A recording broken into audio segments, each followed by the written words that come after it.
Now it's probably going to force me to use multi-factor authentication, and here it says Microsoft has enabled security defaults to keep your account safe. And I can select next and set up multi-factor authentication, or I can skip for 14 days until it's required. You know what? Let's set it up. So here is the thing. In order to set up multi-factor authentication, you will have to install an app, which I have on my phone. And mine is just Microsoft Authenticator, but you can use other apps as well. So mine is exactly the same one that I'm using. It's Microsoft Authenticator, and you can download it on your iOS or your phone. So here it is. Here is the code if you want to set this up. So if you're following along, you can get this, right? I'm using the one that's on Google Play, but you can also get it on Google, on the App Store for the Apple phones and stuff. So I have mine installed already, so I'm going to click next, and it's going to basically let me set this up so that way I can use the Authenticator. You can use Authenticator for multiple things. So here is the scan code. I'm going to use my phone to scan this. Okay, just a moment. I'm trying to, here we go, add account on my phone. And I'm going to add a work account on my phone. So that's what I'm doing. I know you can't see it, but that's what I'm selecting on my app. So if you're following along, that's what's going to happen. And I'm going to click scan a QR code. So again, add account, and then you select the work or school account, or you can do a personal account. Doesn't matter. This is just for multi-factor authentication, but I'm selecting work or school account, and then I'm going to select scan code, and then I'm going to allow my phone to scan this. All right, and now it's activating. I've scanned the code, and now I have authentication number, which is a randomly generated code, so that way I can log in as Bob. So I'm going to click next. All right, and the code I got, and actually now it's asking me on the Authenticator if I approve this sign in. I'm going to say approve, and then I've confirmed it on my app.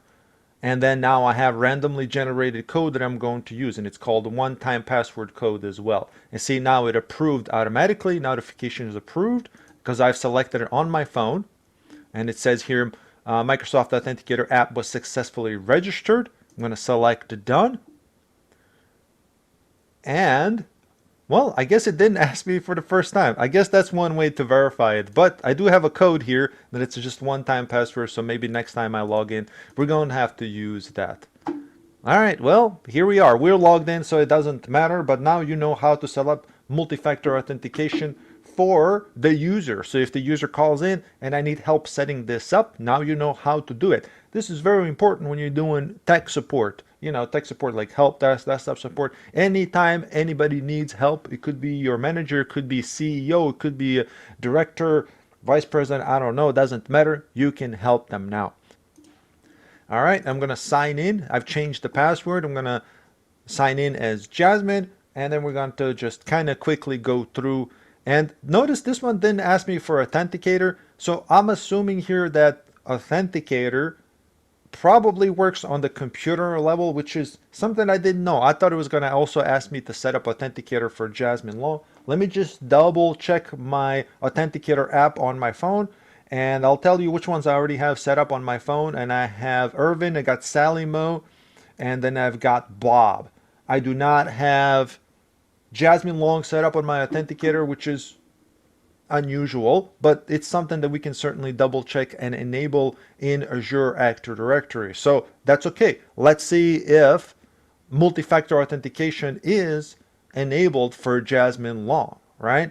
And here it is. We're already here. We already have found Jasmine Long. The last thing we did was reset the password, right? So I'm just going to close that over here. And here is authentication methods. This is where you would set up multi-factor authentication for somebody who doesn't have it enabled. Very important, especially if your company requires you to do this. So we're going to select authentication methods, and then we can say require and re-register multi-factor authentication, or we can select revoke MFA sessions, but we can say require and re-register multi-factor authentication.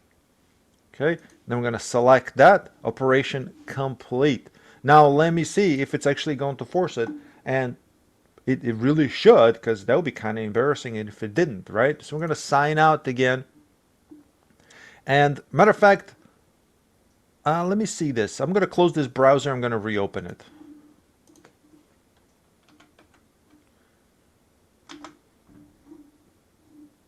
And the reason I'm doing this, just to make sure that it's not browser based. It could be browser based. Anyways, we have Jasmine Long already in here, and we're going to try to log back in with Jasmine. I'm going to save the password this time because, I don't, Well, here it is. Help us protect your account. Microsoft has enabled security defaults to keep your account secure. So looks like we did enable it, which is good. And now it should ask us for authentication. Here it is. Same deal. I'm going to select next, setup. I'm going to scan the image on my app just like I did before. I got my authentication app open, and I'm going to go to add account, and I'm going to select the work or school, scan QR code, and it's activating. Please wait. All right, I'm good on my end, on my phone end, right? My smartphone has done its thing. My app has done it. And now I get a pop-up on my phone that says approve sign in. I'm going to say approve. Okay, and now it's going to approve it on the screen. There it goes. I'm going to select next. I'm going to select done. And now we have enabled multi-factor authentication for Jasmine Long as well. Now here's something that comes up: stay signed in. Do this to reduce the number of times you're asked to sign in. This is good if you're on a trusted device, meaning that you are using a device that's, for example, something that you are going to be the only one using it, and there's nobody else who has access to it. So if you work in an office, right? If you work in an office and you always lock your computer when you leave your desk, right? Let's say it's an open office where everybody can just walk by somebody's desk. If you forget to lock your computer sometimes, or this and that, and there's a chance they will stay unlocked, you can say no to this. But if you're going to lock it every time and nobody else is going to use your computer, you can just say yes, and you can say don't show this again, and you can say yes. This will reduce the amount of times it's going to ask you to sign in, which is helpful, right? And just make sure you do it on a secure in a secure environment and on a secure computer.